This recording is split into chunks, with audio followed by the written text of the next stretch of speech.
este día, tu amor, tu misericordia. Queremos presentarnos ante tu presencia hoy, tu santo sábado, símbolo de tu venida, Señor. Te reconocemos como nuestro Creador, como nuestro Dios. Descansamos hoy en ti, queremos estar en comunión contigo. Queremos que hables en esta mañana a través de la persona que has escogido para esparcir este mensaje. Queremos escucharte. Queremos que nos explique, nos redarguya y nos ayude a entenderte, Señor, y a entender ese plan que has trazado para nosotros y a poder articularnos a Él y ser mensajeros y seguir con la obra que tú iniciaste. Te pedimos, pues, que tu Espíritu Santo esté sobre nosotros, en nombre de Jesús. Amén. Amén. Amén. Amén.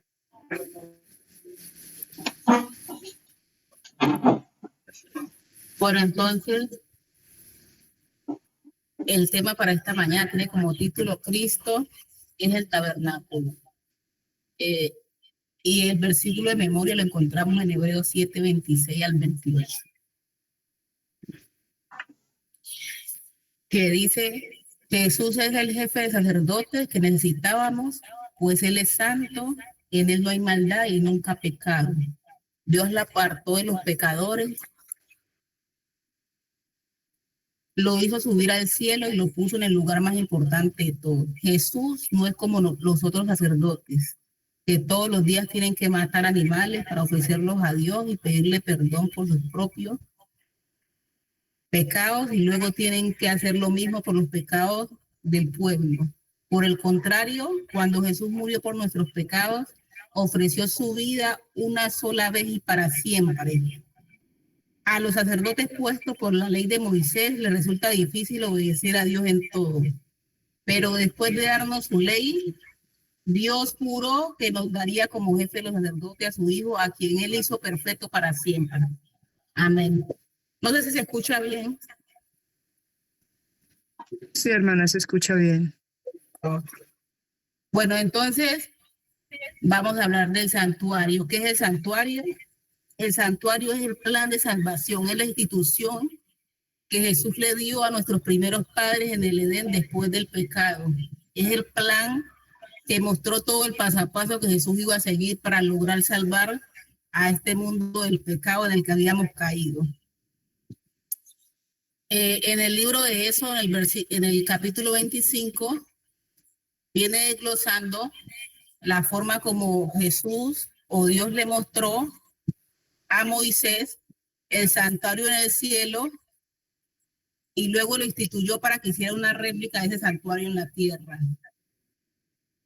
Entonces, en la imagen que tenemos ahí, vemos cómo Moisés y las diferentes personas que Dios le dio conocimiento hicieron el santuario en la tierra, donde vemos que alrededor están las tiendas de campaña de las diferentes tribus y en el medio está el tabernáculo o el santuario.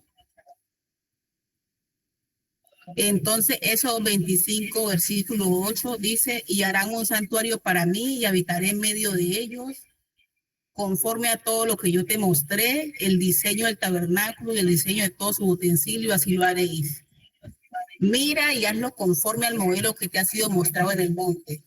Entonces vemos cómo el pueblo de Israel venía saliendo de Egipto, el cautiverio en Egipto, y en Egipto habían adoptado otro tipo de adoración. Sabemos que los egipcios adoraban estatuas, imágenes, y entonces el Señor quería purificar a su pueblo para llevarlo a la tierra prometida, y por eso el Señor volvió y les dio este santuario que anteriormente ya estaba establecido, porque Adán sacrificó un cordero, los padres anteriores que fueron Abraham también hacían el sacrificio en símbolo de Jesús. Entonces vemos cómo se construyó o se siguió otra vez el modelo divino, donde no habían ido ni imágenes, sino que Jesús era el centro del pueblo y era quien guiaba.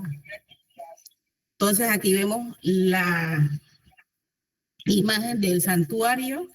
Vemos que el santuario estaba dividido en el atrio, en tres partes, que era el atrio, el lugar santo y el lugar santísimo. El atrio pertenece a la tierra. Entonces, cuando se estableció el santuario, el atrio quedaba a la vista del pueblo, él se quedaba fuera de las cortinas que dividían al lugar santo del lugar santísimo. Todo el pueblo podía mirar lo que pasaba en el atrio. La institución del atrio lo podemos ver en esos 27 nuevos. Estaba el lugar santo, que era un lugar donde solo entraba el sacerdote, y el lugar santísimo. El atrio también estaba establecido por bronce. El metal que se utilizaba ahí era bronce, y en el lugar santo y santísimo todo el metal era absolutamente de oro, porque esto representaba al cielo. Entonces vamos a ampliar un poco de lo que pasaba en el atrio. En el atrio que representaba la tierra había dos cosas, que eran la fuente de agua o el lavacro, y estaba el altar de sacrificio. Vemos que en el libro de Mateo, capítulo 3, del 13 al 17, vemos qué significaba este lavacro o esta fuente. Dice, entonces Jesús vino de Galilea al Jordán para ser bautizado por él. Mas Juan se oponía diciendo, yo necesito ser bautizado por ti y tú vienes a mí. Pero Jesús le respondió, deja ahora, porque así conviene que cumplamos toda justicia. Entonces le dejó. Y Jesús, después que fue bautizado, subió luego del agua, y aquí los cielos fueron abiertos y vio el Espíritu de Dios que descendía como paloma y venía sobre él. Y hubo una voz de los cielos que decía, este es mi Hijo amado, a quien tengo complacencia. Entonces vemos que este lavacro representaba a Cristo. En el lavacro lo que hacía el sacerdote era lavarse las manos antes de presentar la ofrenda, y representaba a Cristo. Era Cristo mismo quien era ese lavacro, esa fuente de agua. En el libro de Juan, capítulo 4, versículo 14, Jesús decía, mas el que bebiere el agua que yo le daré no tendrá más sed, sino que el agua que yo le daré será de él una fuente de agua que salte para vida eterna. Y vemos que esa fuente de agua era Cristo. Y cuando Cristo vino aquí a la tierra, cumplió esta parte del santuario, del plan que había estipulado para el pueblo. Y esto también lo testifica Marco. En el capítulo 1 de Marco, el 9 al 11, también habla Marco sobre la institución que hizo Jesús cuando fue bautizado. Luego tenemos también en el atrio el altar de sacrificio, que también representa a Cristo y representa la muerte de Jesús en el Calvario. Para entender un poco la importancia de este sacrificio, nos vamos al libro de Génesis. ¿No ha pasado la diapositiva? No, Neidi está ahí en la que dice que el santuario no ha pasado. ¿No?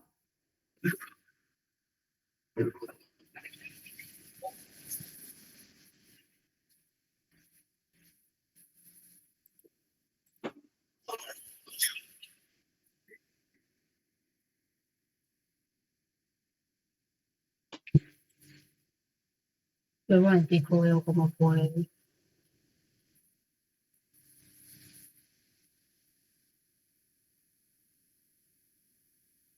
¿Ya había visto esa que estoy proyectando ahí?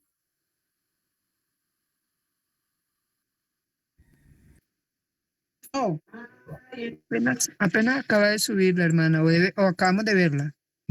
Bueno, yo estoy pensando que también tengo la diapositiva. Bueno, este es el santuario terrenal y su atrio. El atrio que vemos aquí representa la tierra. Este es el atrio y representa la tierra.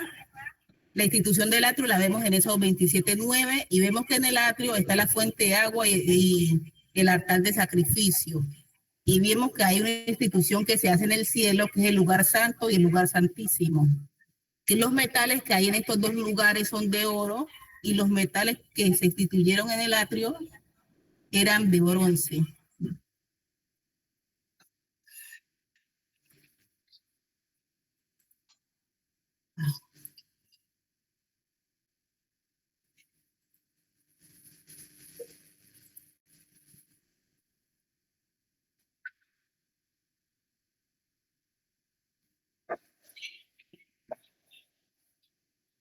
Entonces, en el atrio, que es la tierra, estaba el lavacro o la fuente, y la fuente representaba el bautizo de Cristo por Juan el Bautista. Y de esto testifica el apóstol Marco en el libro de Lucas y Mateo. Mateo 13, el capítulo 3 del 13 al 17 dice que entonces Jesús vino a Galilea, a Juan el Bautista, al Jordán para ser bautizado por él. Mas Juan se oponía diciendo, yo necesito ser bautizado por ti, y tú vienes a mí.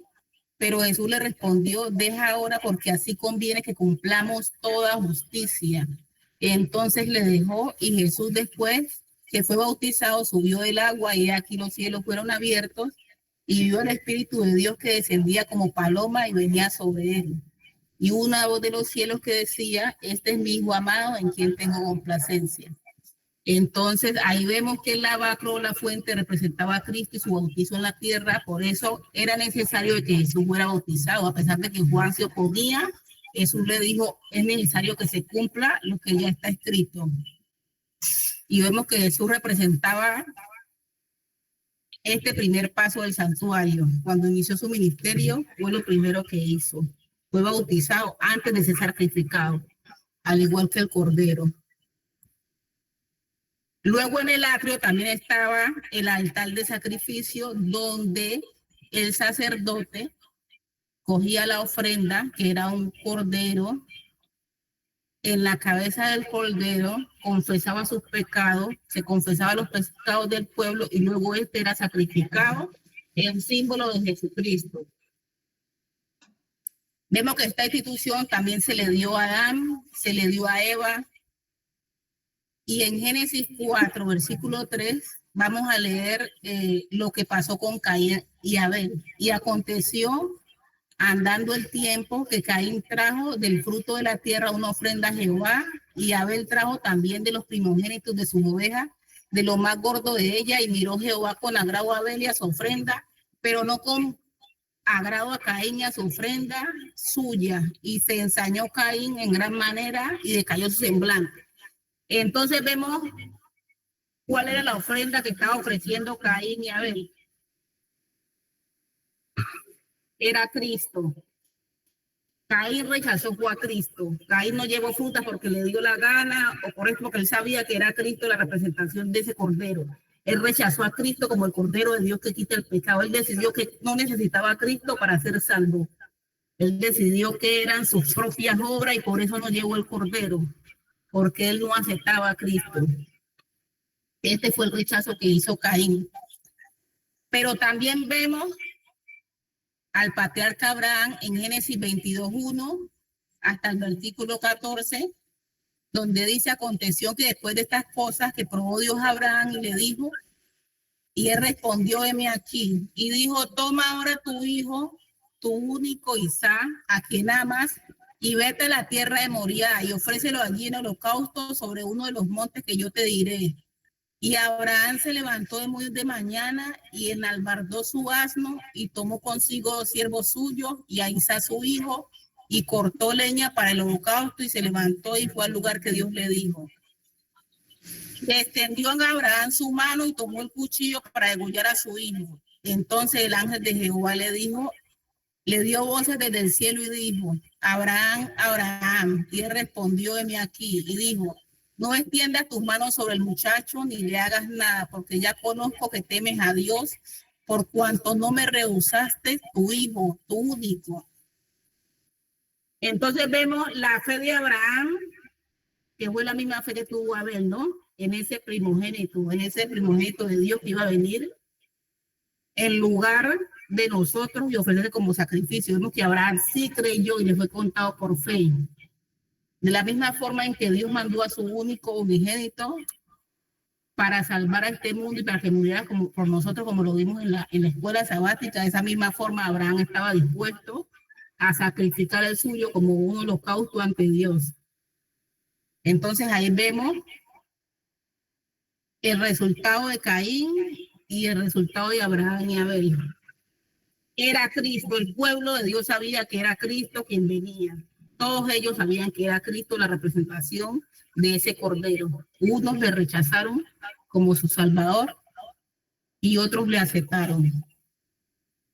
Y de este sacrificio, así como este cordero era sacrificado a la vista del pueblo, así mismo Jesús fue sacrificado a la vista del pueblo. Por eso esa parte del santuario, esa parte del plan de salvación, Jesús la hizo aquí en la tierra, porque esa parte había que ejecutarla aquí en la tierra y que se viera a la vista de todos. De la misma forma como el sacerdote a la vista de todos sacrificaba el cordero, de esa misma forma Jesús fue levantado en la cruz del Calvario y fue sacrificado a la vista de todo el pueblo como el cordero de Dios que quita el pecado del mundo.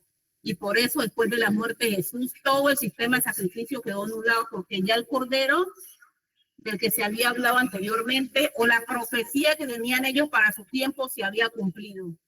Ahí en sus ojos y en sus narices. Ese cordero que quita el pecado del mundo había venido y había sido sacrificado. Por lo tanto, todos los sacrificios quedaban nulos y todo el que sacrificaba a Cristo no le sacrificaba porque ya el verdadero cordero había venido. Ya esa institución había sido cumplida por Dios. Esa parte del plan de salvación.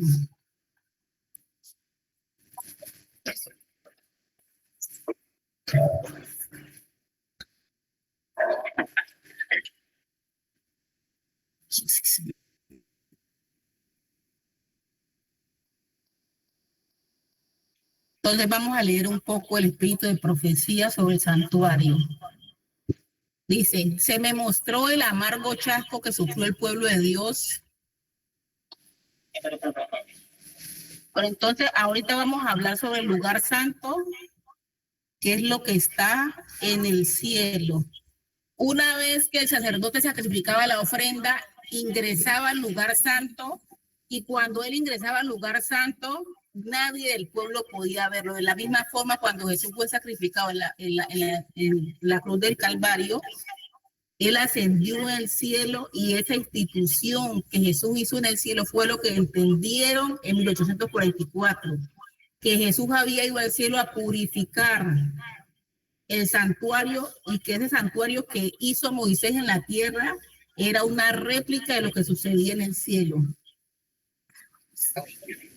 Entonces aquí vemos la imagen del lugar santo que está en el cielo, donde está el alimento espiritual, que era la mesa con los panes, donde está el candelabro, el candelabro del Shequirá, que representa la luz espiritual, que es lo que Cristo prometió cuando iba al cielo, que iba a preparar lugar, que iba a derramar el Espíritu Santo para que nos ayudara a hacer la obra.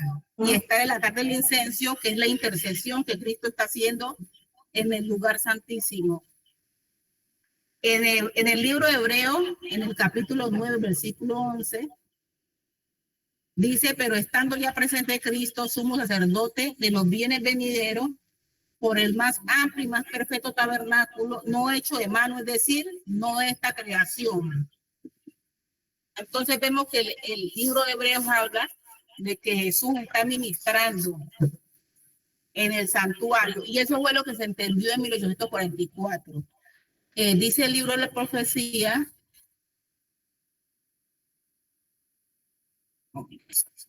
okay. Se llama Cristo en su santuario, el libro dice, se me mostró el amargo chasco que sufrió el pueblo de Dios por no ver a Jesús en la fecha en que se le esperaba. No sabían por qué el Salvador no ha venido, pues no veían prueba alguna de que no hubiese terminado el tiempo profético. Dijo el ángel, ¿ha fallado la palabra de Dios? ¿Ha faltado Dios en cumplir sus promesas? No, ha cumplido en cuanto prometió. Jesús se ha levantado a cerrar la puerta del lugar santo, del santuario celestial, y ha abierto una puerta en el lugar santísimo, y ha entrado a purificar el santuario. Todos los que esperaban pacientemente comprenderán el misterio. El hombre se ha equivocado, pero no ha habido fracaso por parte de Dios. Todo cuanto Dios prometió se ha cumplido, pero el hombre creía equivocadamente que la tierra era el santuario que debía ser purificado al fin de los periodos proféticos. Lo que ha fracasado fue la expectación del hombre, no la promesa de Dios. Jesús envió a sus ángeles a dirigir la atención de los desalentados hacia el lugar santísimo, a donde él había ido a purificar el santuario y a hacer expiación especial por Israel. Jesús dijo a los ángeles que todos cuantos lo hallaron comprenderán la obra que iban a efectuar. Vi que mientras Jesús estuviera en el santuario se desposaría con la Nueva Jerusalén, y una vez cumplida su obra en ese lugar, en el lugar santísimo, descendería a la tierra con regio poder para llevarse consigo las preciosas almas que hubiesen aguardado pacientemente su regreso. Se me mostró lo que había ocurrido en el cielo al terminar en 1844 los periodos proféticos. Cuando Jesús concluyó su ministerio en el lugar santo y cerró la puerta de ese departamento, densas tinieblas envolvieron a quienes habían oído y rechazado el mensaje de su advenimiento y lo habían perdido de vista a él. Jesús se revistió entonces de preciosas vestiduras. Alrededor de la orla inferior de su manto ostentaba en la alternada sucesión una campanilla y una granada. De sus hombros colgaba un pectoral de curiosa labor. Cuando él andaba, el pectoral refugía como diamantes, y se ampliaban unas letras que parecían nombres escritos o grabados en el pectoral. En la cabeza llevaba algo que parecía una corona. Una vez estuvo completamente ataviado, le rodearon los ángeles y en un flamígero carro penetró tras el segundo velo. Entonces vemos que en 1844, que fue la profecía para esa época, era que Jesús pasaba del lugar santo al lugar santísimo. Vemos que en esa época se entendió el ministerio del santuario y se entendió que el santuario estaba en el cielo. ¿Y en qué parte del plan de salvación estábamos? Porque el santuario es parte del plan de salvación. Entender el santuario es entender la obra de Cristo por el ser humano.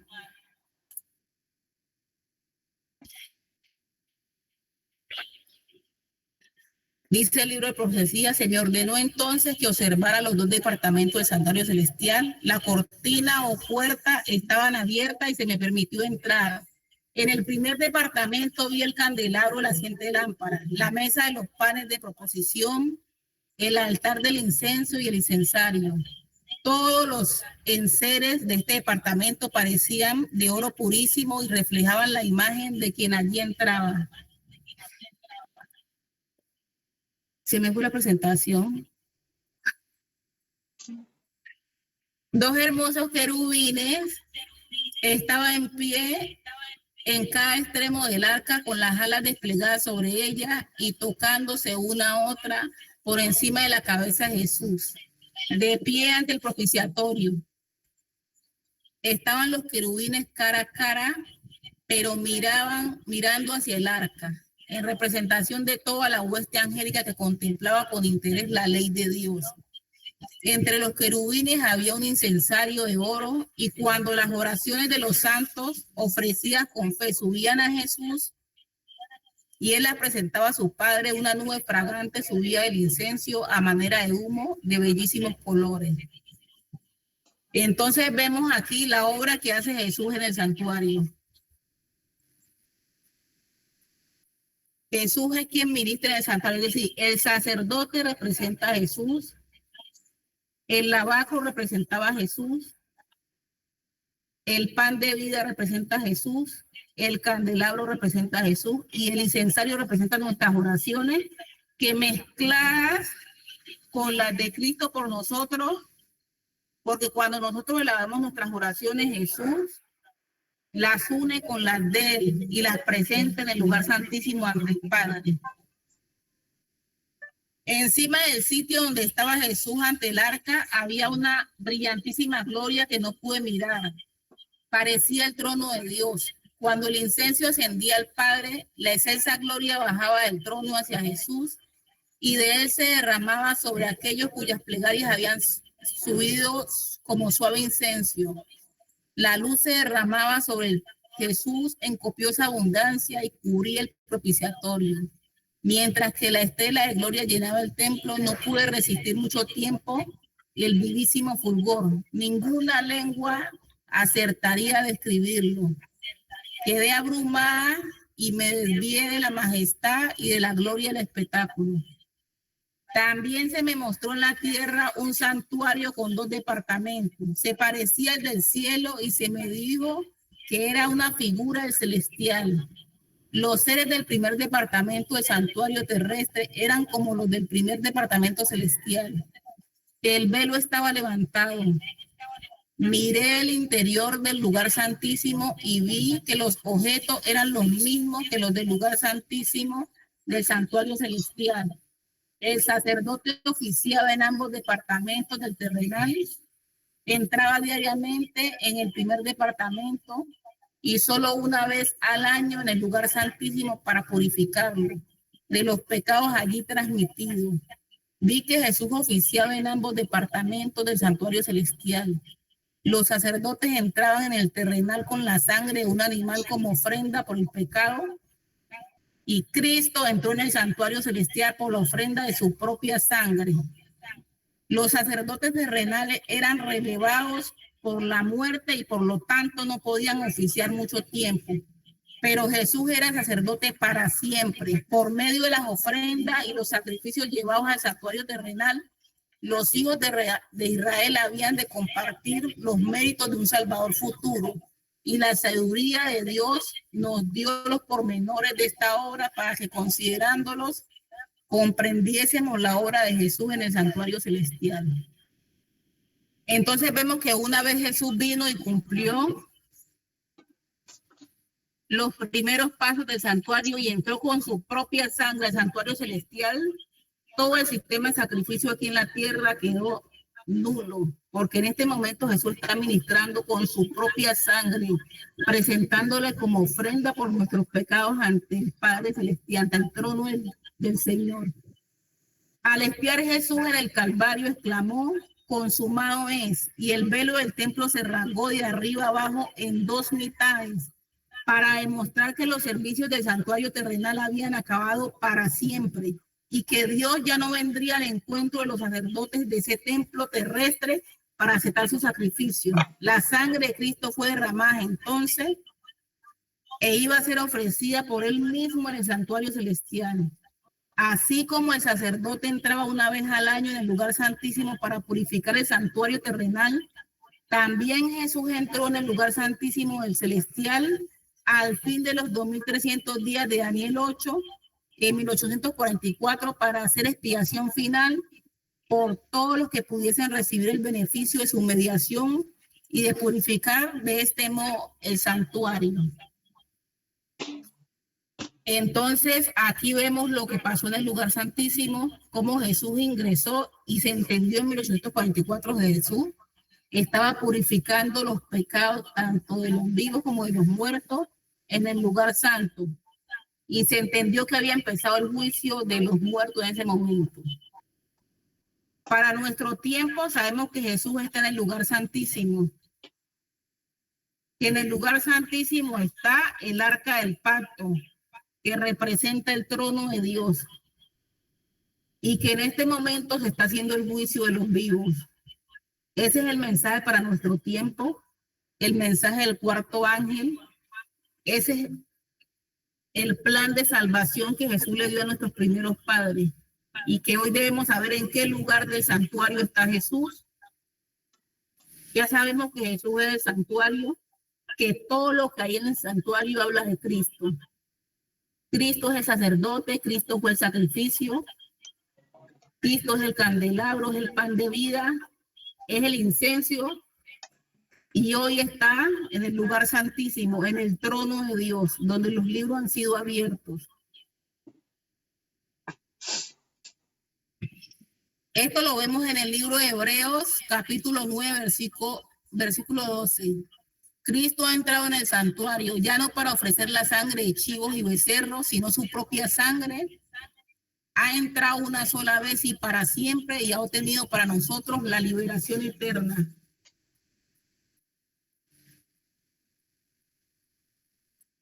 En el libro de Romanos, en el capítulo 8, versículo 3, dice, Dios envió a Cristo para que fuese una ofrenda por el pecado, para condenar el pecado en la carne. ¿Qué manifiesta esto? Como un ser inmortal, Cristo no podía morir. Por tanto, el Señor se hizo humano y asumió nuestra mortalidad sobre sí para que en efecto pudiera morir como nuestro sustituto.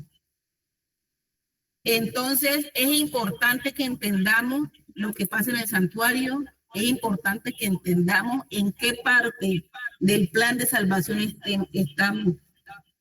Y sabemos que en algún momento Jesús va a salir del lugar santísimo y que se va a quitar esas ropas sacerdotales donde Él hace como mediador por nuestros pecados y que va a venir a la tierra, que va a haber un momento en donde Él va a decir el que sea santo, santifíquese todavía, el que es injusto, sigue en su injusticia, porque en ese momento toda la obra del santuario habrá terminado.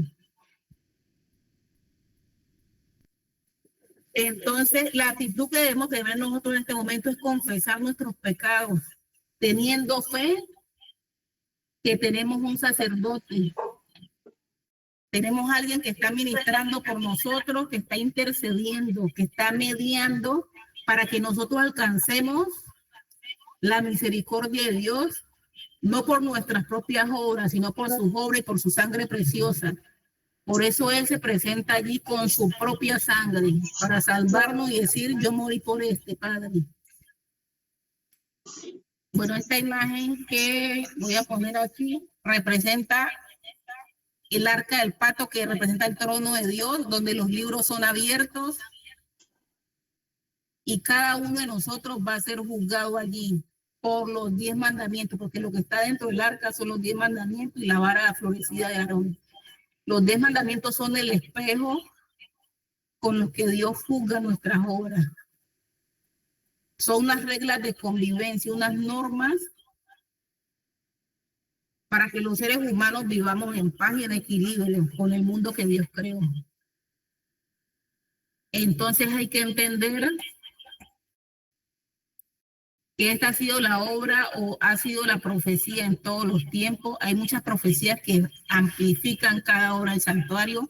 Sabemos que para los tiempos de Moisés se entregó todo el plan de salvación completamente y se dijo que para esa época se esperaba a Cristo como sacrificio, pero sin embargo el pueblo no lo esperaba como sacrificio, sino que lo esperaba como libertador, como un tipo que iba a venir a luchar y a libertarlo del yugo de los romanos, un yugo que ellos mismos se lo habían labrado, porque cuando el Señor los sacó de Egipto y les dio la tierra prometida, le dijo que acabaran con todas esas tribus y ellos no quisieron, se hicieron tratados de paz con algunas tribus que estaban ahí, o algunos pueblos, y luego esos pueblos los empezaron a oprimir.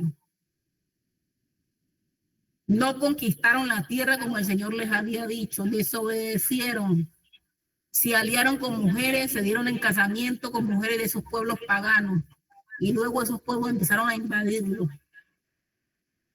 Y perdieron totalmente el plan de salvación, tal de medida que cuando Cristo vino a hacer sacrificio, no le reconocieron. Yo he hablado. Que también, por eso se deja de ver cómo Satanás, apaga tu micrófono, por si no me entiende, cómo Satanás le hizo la guerra a Jesús desde el principio en el santuario, porque muchas personas dicen que Jesús mataba, ¿no? Que Dios decía, vea, erradica por aquí esta nación, acaba con mujeres y niños, ¿ya? Entonces, cuando uno entiende el santuario, entiende que Satanás siempre quiso derrumbar ese plan que Dios tenía con el ser humano, ¿ya? Por eso Dios le hizo una advertencia a Caín, le dijo, el pecado está a la puerta, pero tú debes dominarlo, mas no lo bloqueó ni lo enfermó ni nada, ¿ya me entiende? Entonces siempre estuvo ese plan de salvación ahí, ¿ya? Y también se ve ese hecho en cómo los antediluvianos y las personas que llevaron del arca hicieron sus propios templos, los incas, los egipcios, ¿ya? Pero con su propio Cristo, ya como Satanás trató de derrumbar, le hizo la guerra en el plan de salvación, y también se deja de ver, si no más recuerdo, en el libro de Isaías, en el libro de Isaías, en el libro de Ezequiel, cómo Dios le muestra a Ezequiel cómo a él le intentan hacer una guerra dentro de su propio trono, dentro del mismo templo. Ya cómo le intentan hacer una guerra. Y también se deja de ver, para no alargar mucho, cómo a Daniel se le da la profecía del cuerno pequeño, que iba a pisotear la verdad, iba a hacer cuanto quiso y a prosperar. Y Dios le había dicho a Daniel, pero tranquilo, hasta 2300 tarde y mañana se purificará el santuario, ¿ya? Y ahora nosotros, gracias a eso, sabemos, podemos entrar al santuario, podemos ver los utensilios que hay allá, podemos tocarlos y podemos ver a Jesucristo con el descubrimiento que hizo Ron Guaya, cómo administra, ¿ya me entiende? Pero también Satanás le hará la guerra a eso, ¿ya? Con la ley dominical, con el trono que pondrá en Jerusalén y todo eso. Eso no me quería decir.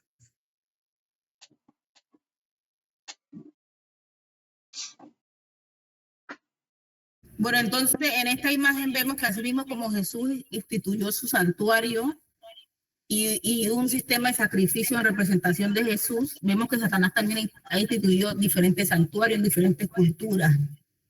Entonces vemos la imagen de Moloch y que en los tiempos antiguos y ahora se hace culto a Moloch.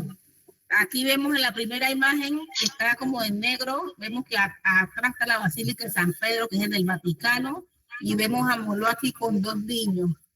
Pero, ¿qué significaba el culto a Moloch? Lo que se hacía era una estatua como la que vemos aquí en verde en la mitad, y abajo se le ponía como un horno, y se le hacían varios compartimientos en el pecho de Moloch, y ahí se introducían los niños. Así como Dios exigía el sacrificio de unos corderos en prefiguración de Cristo, el diablo le exigía a sus seguidores el sacrificio de sus propios hijos. Y ahí se introducían a los niños y se sacrificaban. En la imagen que tenemos acá a la derecha, que vemos unas personas ahí tomándose una selfie, esto es en Roma, es un parque de diversiones. En el parque de diversiones vemos que en la entrada está la imagen de Moloch y está la boca abierta y por ahí entran los niños al parque de diversiones a jugar. Entonces la gente ve allí, se toma fotos, lo ve muy bonito, pero no sabe lo que significa, que le está entregando sus hijos a ese Dios.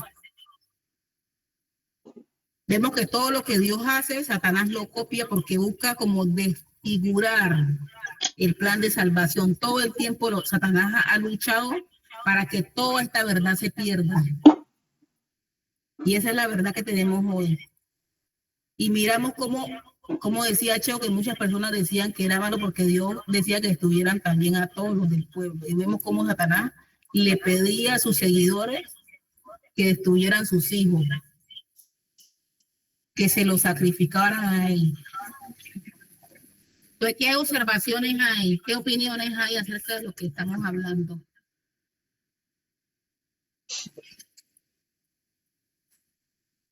¿Se entiende el santuario?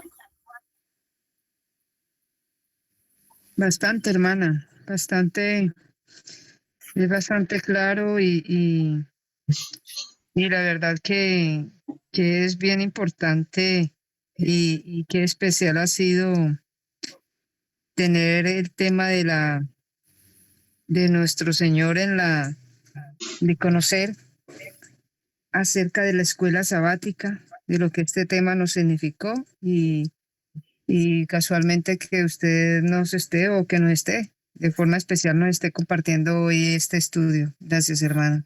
Bastante claro e importante.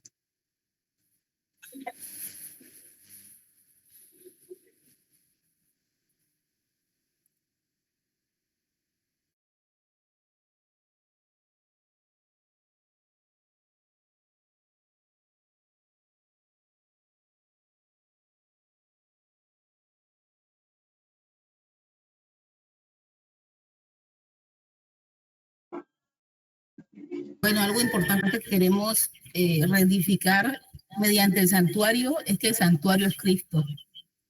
Cristo es nuestro santuario, Cristo es nuestro sacerdote, Cristo representa la fuente de agua, Cristo representa el sacrificio, Cristo representa el lugar santo y ahora el lugar santísimo. Todo el santuario habla de Cristo y de la obra de Cristo para beneficio de la humanidad. Y ese santuario no debe perderse, no debemos perder de visión en qué parte del santuario estamos, cómo va ese plan, qué está haciendo Cristo, porque si nosotros sabemos en qué parte de la obra de salvación estamos, así mismo sabemos cómo debemos actuar. Hermana Olga. No, hermana. No.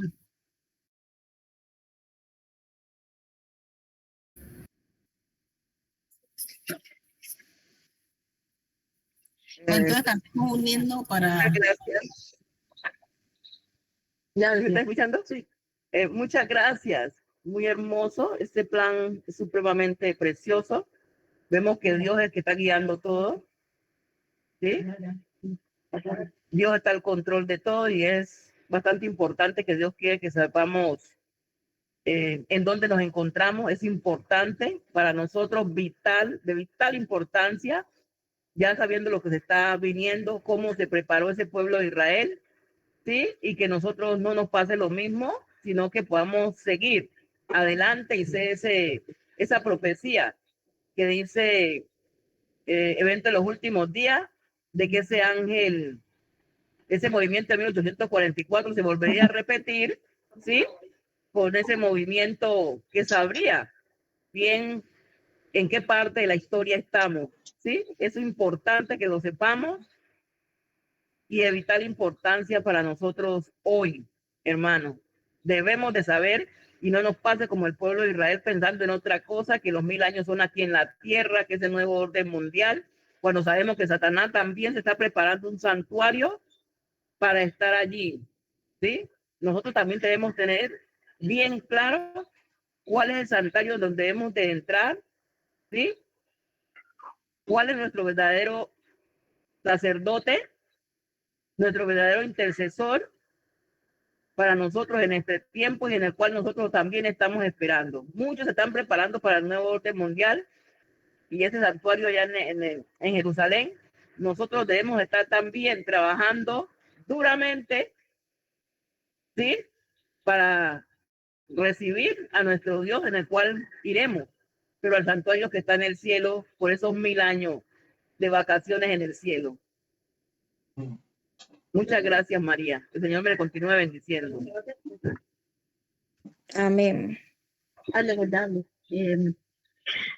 María Neidi, muchas gracias por el mensaje. Mami, muchas gracias. Y la parte que se me quedó a mí y que se me aclaró en la mente cuando usted dijo que Caín había ofrecido el sacrificio que él había querido porque él no necesitaba el plan de salvación que Dios estaba ofreciendo, sino que él creyó en su propio plan, ¿no? De salvación. Entonces vemos que por eso marca lo que estamos viviendo hoy en día, que viene la descendencia de él, viene Nimrod, y Nimrod representa pues lo que estamos viviendo hoy conforme al papado, ¿no es cierto?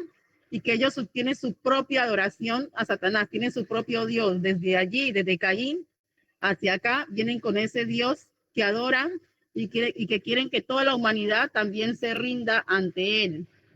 Por eso es importante que tengamos claro a quién estamos adorando, a nuestro Dios verdadero, aquel que dio su vida por nosotros, que lo tengamos bien claro y que cada día nos aferremos más a él, porque la presión de Satanás para que le adoremos cada día va a ser más grande. Dios les bendiga, mis hermanos. Amén. Bueno, Amén, hermanas. ahí también vemos que hay un sistema, ¿no? Que es el sistema del papado, que ellos quieren suplantar el sacerdocio de Cristo.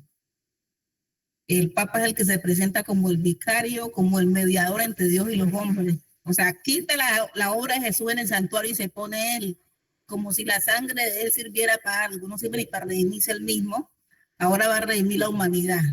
Entonces, ese es el sistema del diablo. Por eso Martín Lutero dijo que si aquí en la tierra había estaba el infierno, el Vaticano era el lugar donde estaba. Porque todo ese sistema busca suplantar el sistema que dejó Cristo, que estableció Cristo, y que lo muestra a él como el intercesor, como la ofrenda y el intercesor ante la humanidad, como el abogado de nosotros ante Dios. Ese abogado que presenta su sangre por cada uno de nosotros. Ese abogado que permite que las oraciones que llegan al incensario, llevarlas al trono. Hermana Sandra. Cuán importante, hermana, lo que acaba de mencionar en este momento, porque la verdad vemos cómo todo se vuelve a repetir y cómo, acabando de mencionar usted, esa posición, ese mensaje de inicio que dio este nuevo Papa, cómo se une de una forma tan increíble con la figura del fallecido Papa Francisco. Y evidentemente aquí siguen las profecías en cumplimiento porque lo acabo de decir, como él de inicio ha dado ese mensaje del buen pastor, ha dado ese mensaje de paz, ha dado ese mensaje supuestamente de perdón, y bien lo dijo. Él está haciendo lo que le compete, exactamente, fiel representante de Satanás, y todo sigue su curso, y esto nos alegra porque sabemos que las palabras son sagradas, las palabras de Dios, las santas escrituras, las profecías, y todo va.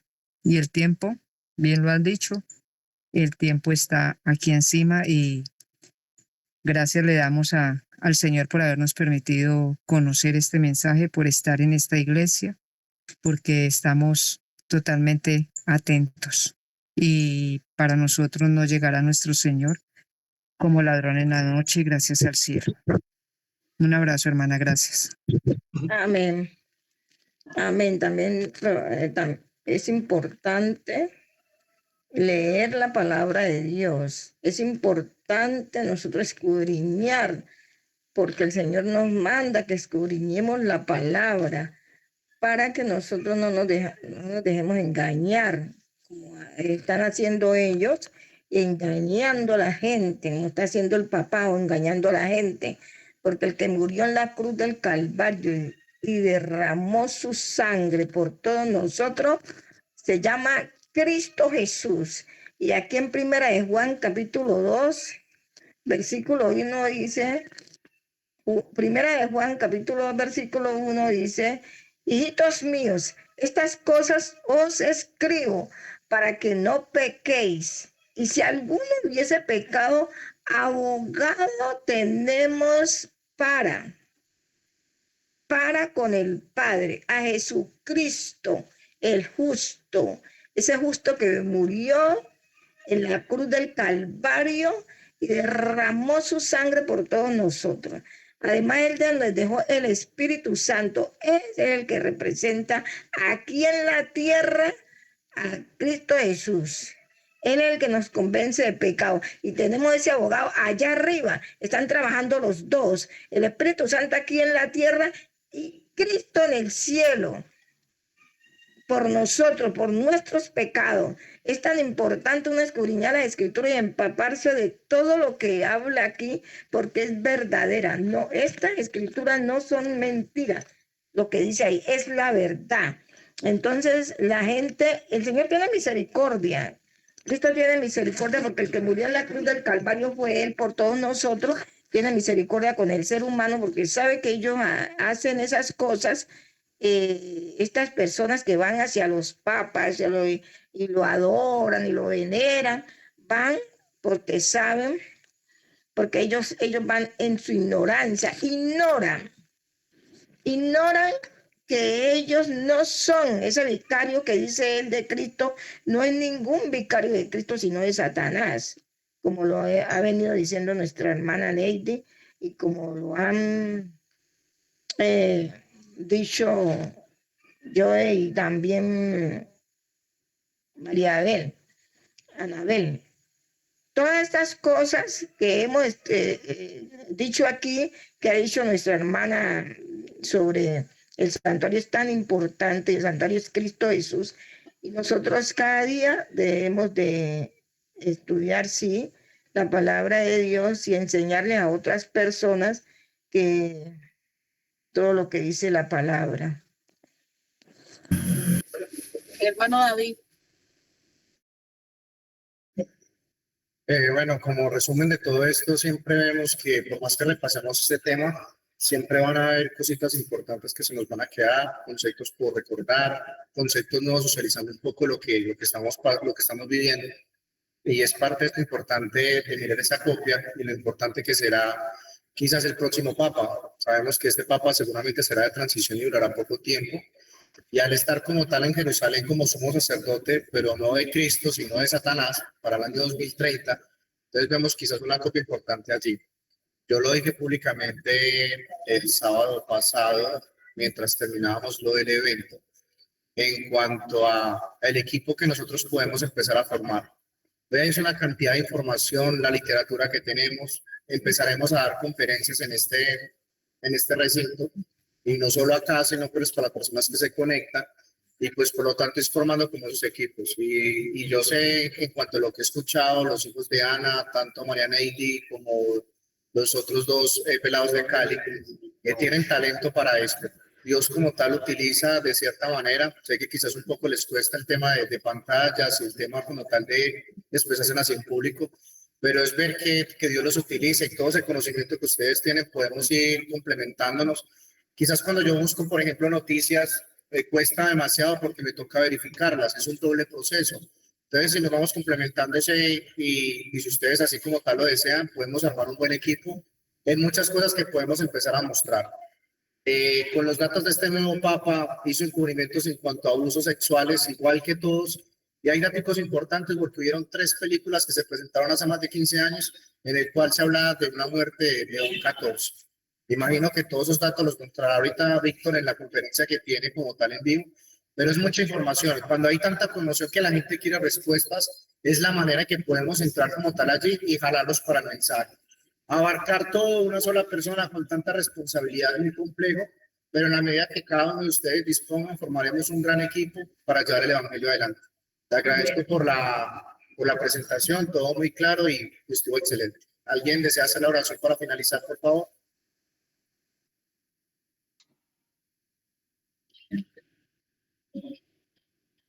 Bueno, oremos.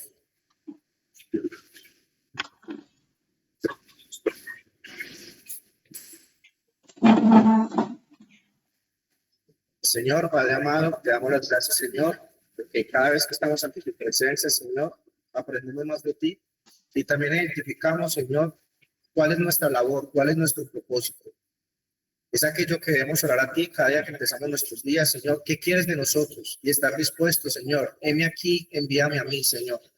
Ayúdanos para ver la responsabilidad de lo que tenemos ante tanta conmoción que está viviendo el mundo, de tanta confusión, de tanta maldad, de tanta gente que no tiene la esperanza, Señor, y la salida que es en ti. Tú eres el camino, la verdad y la vida, Señor. Ayúdanos a seguir mostrando tu evangelio, la responsabilidad que cada uno tenemos según el talento que tú nos has dado, Señor. Ayúdanos a estar unidos como hermanos, unidos, Señor, no solo en doctrinas, ir amoldeando nuestros caracteres. Es complejo, Señor, el tema de una convivencia en que cada uno tiene un gusto diferente, Señor, pero si cada uno prioriza de lo que debemos hacer, si cada uno prioriza que es la obra del Señor, de llevar este evangelio, Señor, sé que tú transformarás nuestros corazones y nos acoplaremos de la manera correcta, Padre. Ayúdanos, Señor, a ser partícipes del derramamiento de la lluvia tardía, pero que en nuestro corazón seamos partícipes de la lluvia temprana. Leer el ejemplo de lo que fueron los discípulos, Señor, en tu iglesia primitiva y seguir esos pasos, Señor, para seguir alumbrando, no para resaltar, no para ir un paso adelante y sernos indispensables, Señor. De esa rueda dentro de una rueda, como nos has mostrado, Señor, en parte de este mensaje, en que cada uno tiene su labor y su punto fundamental. Te damos gracias por este mensaje que se llevó a cabo, que quede en nuestros corazones y lo pasemos como tal en la práctica. Todo esto, Señor, te lo pedimos por el nombre de nuestros pecados, en tu santo nombre, Jesús de Nazaret. Amén y amén. Amén, hermano. Amén.